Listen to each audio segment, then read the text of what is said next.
एक और शकीली पकड़ा गया। मेरे अजीज दोस्तों, हमारी मस्जिद में पिछले 2-3 हफ्ते से रद्द शकीलियत पर यानी शकील बिन हनीफ का फितना।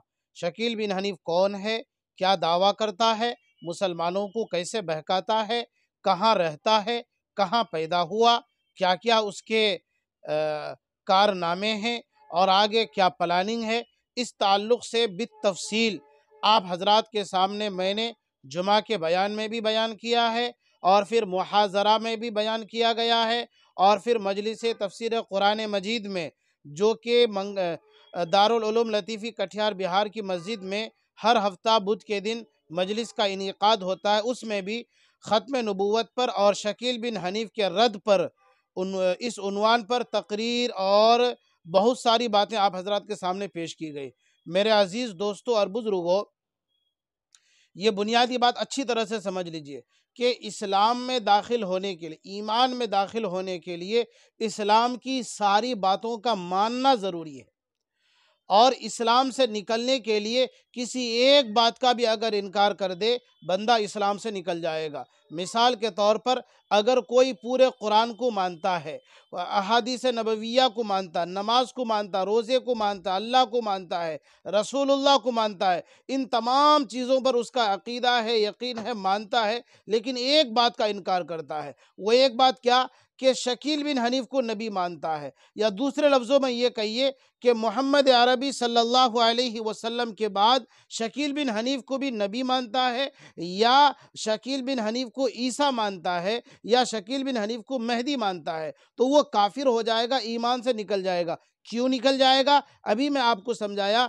कि इस्लाम से निकलने के लिए सिर्फ एक बात का इनकार करना काफ़ी है। तो अब आप देख लीजिए कि उस शकील बिन हनीफ ने अकीदा ख़त्म नबूवत पर हमला किया है, तो लिहाजा वो इस्लाम से निकल चुका है। अब आप देखिए कि ये फितना दिन ब दिन कितनी तेज़ी के साथ फैलता जा रहा है और बढ़ता जा रहा है।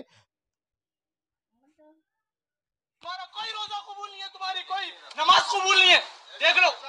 बस तुम काफिर हो, तो इतने जने तुम्हारे नहीं बोलते थे। काफिर है बोल दो, कलमा पढ़ लो और निकल जाओ। बस बस ये जो तुम्हारे लिए रास्ता, और कुछ नहीं है। नहीं तो फिर कलमा ला इलाहा इल्लल्लाह अल्लाह मोहम्मद रसूलुल्लाह है, मेरा दूसरा कलमा कोई नहीं है। हाँ बोल, हाँ शकील बिन हनीफ काफिर है बोल, ये बोल।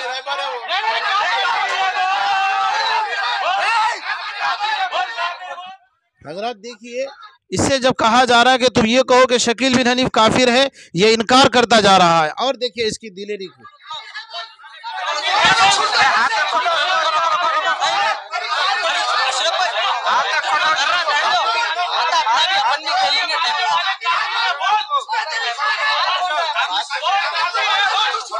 शकील बिन हनीफ काफिर है बोल, उसके मानने वाले काफिर है बोल। देखिए शकील बिन हनीफ काफिर है कहने को कहा जा रहा है, लेकिन ये बंदा कहने को तैयार नहीं हो रहा है। ना ना ना ना कहता जा रहा है। कितना बड़ा मजमा, इस बड़े मजमे में और भरे मजमे में किस तरह से वो कह रहा है कि मैं शकील बिन हनीफ को काफिर नहीं कहूंगा।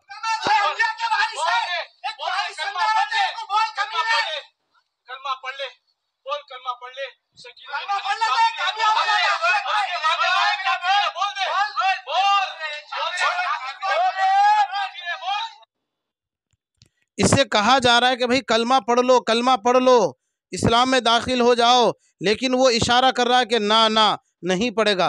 कहना वो यही चाह रहा है कि भाई वो शकील बिन हनीफ को नबी मानता है और शकील बिन हनीफ को ईसा मान रहा है, शकील बिन हनीफ को वो मेहदी मान रहा है। इसलिए मुसलमानों बहुत ज़्यादा होशियार रहने की ज़रूरत है, चौकन्ना होकर के रहने की ज़रूरत है।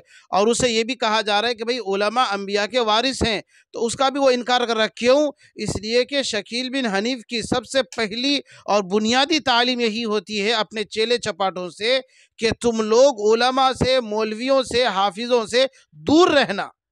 तो इसलिए वो इसका भी इनकार कर रहा है। बल्कि वो लोग तो यहाँ तक कहते हैं, मुझे बहुत अच्छी तरह से मालूम है कि शकील बिन हनीफ आपका मानने वाला ये पहले पूछेगा कि भाई आप ये बताइए कि आपकी तनख्वाह कितनी है। अगर हम बताएंगे हम फला मदरसे में हैं, हमारी तनख्वाह 10-15 हज़ार रुपये है, तो फ़ौरन वो ये कहेगा कि इसका मतलब आप पैसा लेकर के दीन की तालीम दे रहे हैं, लिहाजा ये आप हराम काम कर रहे हैं। जब आप हराम काम कर रहे हैं तो आपसे दीन का इल्म लेना बेकार होगा, फजूल होगा। इसलिए हम आप उलमा से दीन का इल्म हासिल नहीं करेंगे, दीन की जानकारी आपसे नहीं लेंगे, दीन के मसलो मसाइल आपसे न मालूम करेंगे, न पूछेंगे, न आपको कुछ अहमियत और वैल्यू देंगे। तो बहरकैफ दोस्तों, ये फितना बहुत तेज़ी के साथ फैल रहा है। आप जहाँ कहीं भी इस तरह से लोगों को देखें तो आप अपने करीबी के उलमा किराम या हुफ़ाज़ हैं या आपकी मस्जिद के जो इमाम हैं उनसे रब्ता करें, बताएं कि ये फितना बहुत तेज़ी के साथ दिन ब दिन बढ़ता जा रहा है। ख़ुद भी बचो, अपने ईमान की हिफाजत करो, अपने आने वाले नई नस्ल के ईमान की हिफाजत करो, फ़िक्र करो। जब तक आप ख़ुद अपने आप बचने के लिए कुछ तैयारी नहीं करेंगे, तैयारी का मतलब ये कि आप अक़ीदा ख़त्म नबूवत को अच्छी तरह समझ लें, उलमा से रब्ता रखें, और जब भी जहाँ भी कोई भी इस तरह का दावा करे फ़ौरन उसकी गिरफ़्त करें, तो फिर इंशाअल्लाह हमारा समाज और हमारा महल्ला, हमारा माहौल इस तरह के फ़ितनों से महफूज व मामून रहेगा। अल्लाह हम सब के ईमान की हिफाजत फ़रमाए, ईमान पर ख़ात्मा नसीब फ़रमाए। आमीन। वस्सलामु अलैकुम व रहमतुल्लाहि व बरकातुहू।